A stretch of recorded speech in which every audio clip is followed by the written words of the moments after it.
Mewakili bidang ekonomi investasi Bapak Muhammad Zainal Fatah. Apa kabar Pak? Baik, alhamdulillah.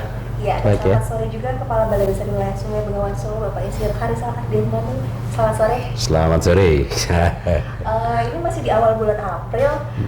Kalau nggak salah. Bukan April Mop ya? Iya. Kalau nggak salah kemarin waktu tanggal 22 Maret itu kita semua memperingati Hari Air Sedunia. Betul. Nah, kita tentu tahu bahwa sebuah peringatan itu tidak hanya peringatan, tapi hal apa sih yang bisa kita lakukan dalam rangka Hari Air tersebut? Kalau menurut Bapak Muhammad Zainal Fatah ini, apa sih Pak yang bisa dilakukan oleh generasi millennials dalam menyelamatkan sumber daya air? Mengingat pada tahun 2045 nanti Indonesia mengalami masa emas di mana usia produktif itu sangat banyak. Menurut Bapak seperti apa? Ya. Kita lihat dua hal. Yang pertama, pada saat PBB, sidang umum majelis di PBB menyatakan bahwa salah satu dari 17 tujuan Sustainable Development Goal kita itu adalah terkait dengan air sanitasi. Itu sebenarnya adalah sinyal kuat. Istilah anak sekarang mungkin peringatan keras kepada publik di seluruh dunia bahwa kita tidak bisa main-main lagi dengan air dan sanitasi. Kenapa ini harus dilakukan? Ya karena kita tahu banyak negara-negara juga yang masih bermasalah untuk itu. Nah, sekarang bagaimana di Indonesia? Indonesia ini adalah negara yang diberkahi, dilimpahi oleh Tuhan Yang Maha Kuasa nikmat air yang sangat berlimpah, ya. Tidak banyak negara yang seperti kita miliki. Tetapi jangan tanya bagaimana kualitasnya, ya, kita memang masih menghadapi tantangan. Ada kualitas air di sungai-sungai kita yang dianggap menjadi sungai paling tercemar di dunia, misalkan seperti Citarum. Kita juga masih menghadapi banjir di Bengawan Solo khususnya, yang ini menjadi agenda kita bersama. Nah, kemudian bagaimana ini bisa diselesaikan, terutama bagaimana peran generasi milenial kita. Yang paling simpel adalah para generasi milenial juga harus memahami bahwa kita nggak bisa hidup tanpa air.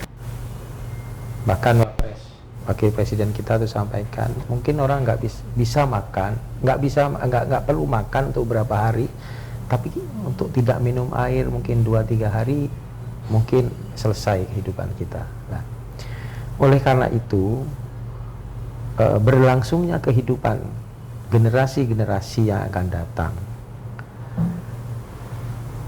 bagaimana kualitas kehidupan generasi-generasi yang akan datang itu pasti sangat ditentukan oleh air.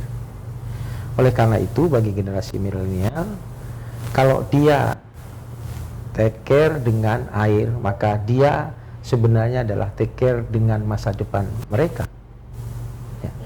Itu yang barangkali, ya. Apa yang harus dilakukan? Banyak hal. Hindari kebiasaan-kebiasaan yang memungkinkan pencemaran bagi sumber-sumber atau wadah-wadah air kita. Tadi di peringatan Hari Air Dunia, misalkan kita upayakan mengurangi sampah yang mungkin masuk ke badan-badan air kita. Itu upaya kecil tapi sangat besar manfaatnya di kemudian hari.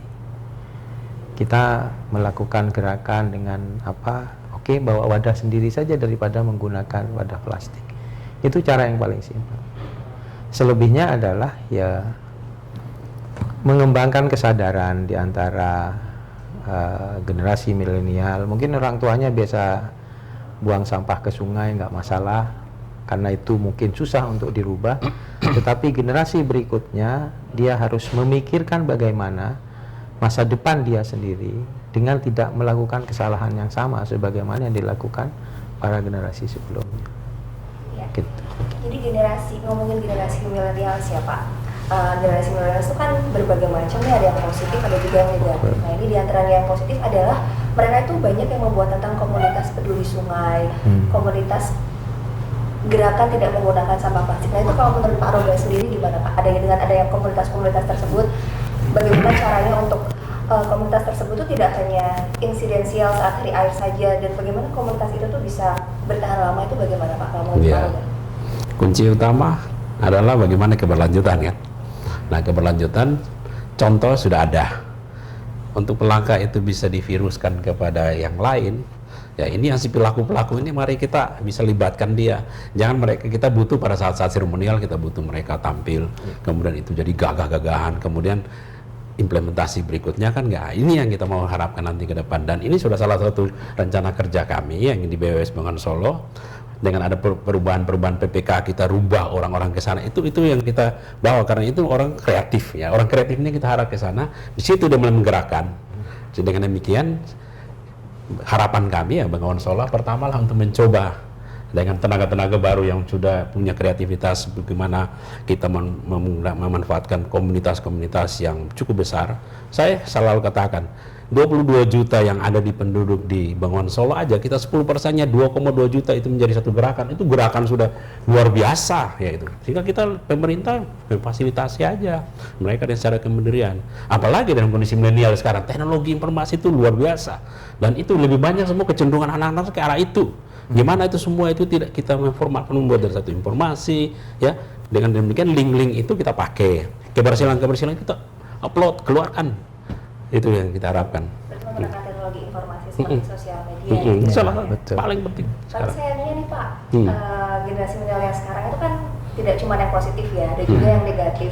Salah satunya yang negatif itu mereka tuh nggak tertarik melanjutkan studi di bidang lingkungan seperti sumber daya air. Nah ini kalau menurut Pak Fatah nih Pak, sebenarnya tuh kenapa sih Pak generasi sekarang lulusan SMK ini sedikit yang minat untuk belajar tentang sumber daya air, dan kalau saran dari Pak Fatah sendiri gimana untuk meningkatkan minat mereka, ketertarikan mereka supaya mereka tuh lebih peka dan pengen mempelajari lebih serius tentang sumber daya air? Iya, ini menarik. Memang ada masanya, jadi kayak siklus ya. Dulu orang tua bangga melihat anaknya jadi dokter, jadi insinyur ya.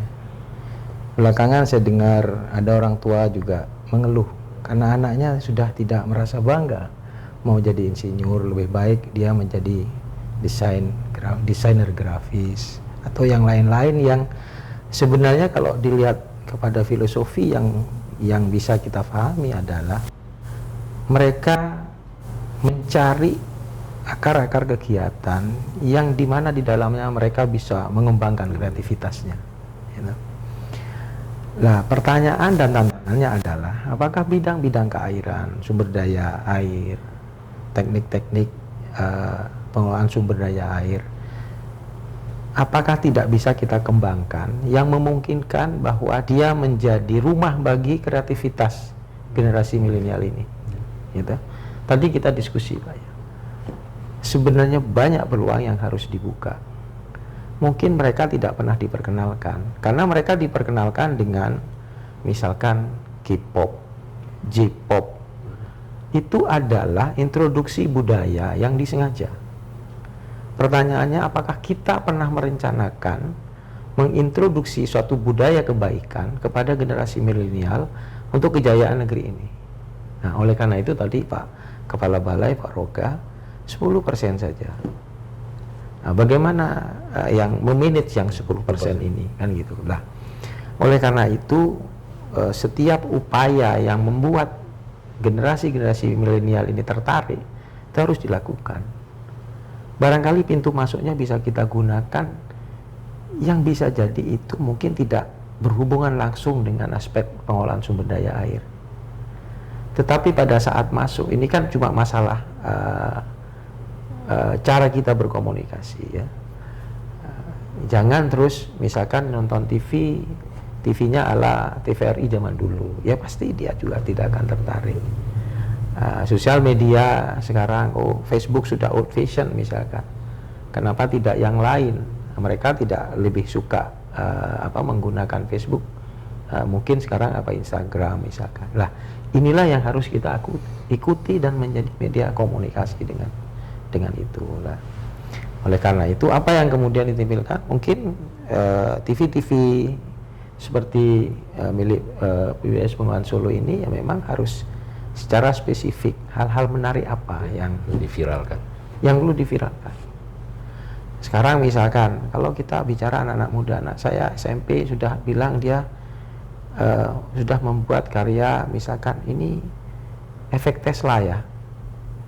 Loh, kenapa tidak mengangkat, gurunya tidak mengangkat isu-isu tentang pengelolaan sumber daya air? Banyak teknologi yang bisa kita implementasikan. Nah, oleh karena itu dua hal. Satu, langsung kepada generasi milenialnya sendiri. Yang kedua adalah lingkungan di mana generasi milenial itu dibentuk. Di mana? Ya di sekolah. Inilah sebenarnya menurut saya dual track yang harus kita secara sengaja lakukan. Jadi satu, masuk kepada intinya di generasi, di komunitas itu sendiri. Tetapi yang kedua adalah pada ekosistem atau lingkungan yang membuat generasi itu tumbuh kembang secara lebih baik. Ini sangat menarik, kita coba implementasi yang kita coba di sini. Infrastruktur kita kan bangunannya lebih sifat kaku, betonisasi dan sebagainya. Bagaimana ada perlu sentuhan seni? Ya salah satu itu kita buat lomba. Silakan membuat desain mural di bangunan-bangunan kita. Itu waktu itu mendaftar tuh banyak, Pak. Kita selektif. Ya, supaya ada rasanya seperti ada persaingan, kita selektif. Oh, nggak bisa semua diterima, ini hanya lolos ternyata 25. Itu juga membuat kreativitas meningkat, kecintaannya memakai tema inilah seperti yang kita giring. Akhirnya berhasil 25, Pak. Itu kita hanya biaya kosnya itu dengan hadiah dan segala macam cacatnya 25 juta. Tapi menghasilkan setengah kilometer itu jadi indah, menambahkan sebagai promosi inilah kecintaan terhadap alam seperti kalau tidak dibuat inilah rusaknya airnya seperti ini. Kaitannya dengan apa namanya kesehatan seperti apa. Itu semua itu muncul dan itu akhirnya sekarang jadi tempat untuk bisa berkunjung masyarakat kota di situ dan ke publik di situ. Iya, itu yang saya kembangkan. Itu yang saya sebut tadi. Pintu masuknya tidak mesti dari aspek keteknikan, tidak mesti lombanya mendesain pintu, tetapi membuat generasi milenial ini masuk bersentuhan dulu. Dia berinteraksi, punya pengalaman interaksi. Disitulah nanti mungkin ketertarikannya bisa dikembangkan secara sengaja tentunya nggak bisa. J-pop, K-pop itu by design. Oke, Pak. Nah ini Pak, terakhir Pak, apa sih Pak pesannya untuk generasi milenial khususnya di Hari Air Dunia ke-27 ini? Pak Fatah dulu terus nanti Pak Robi. Karena air adalah sumber kehidupan. Tanggung jawab generasi lama adalah mewariskan air yang sehat dalam jumlah dan kualitas yang cukup kepada generasi mendatang. Dan tanggung jawab generasi milenial yang nanti ke depan akan mewarisi adalah memastikan dan merencanakan masa depannya dengan memperbaiki kualitas air dan berarti adalah memperbaiki kualitas kehidupan mereka sendiri di masa yang akan datang. Kalau di Paraga Pak? Iya, generasi muda ke depan ke negara ini kan nanti mereka yang harus ngurus. Paling tidak saat ini kita sudah harus melakukan pendampingan kepada mereka. Mereka harus kita giring depan bahwa memang tadi saya katakan bahwa air itu sumber kehidupan. Manusia terciptanya dari proses ada unsur airnya paling utama. Kita mati pun juga tidak ada butuh lain, butuh air juga. Jadi itu air itu abadi. Dan itu kegiatan mulia. Saya generasi muda kami harapkan mari ini ada bahwa ada krisis soal air.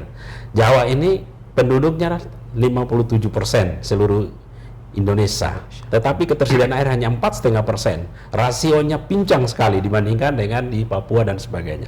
Maka itu penting bahwa mereka harus tahu ada awas, ada bahaya bagi itu. Kehidupan akan musnah kalau air nggak ada.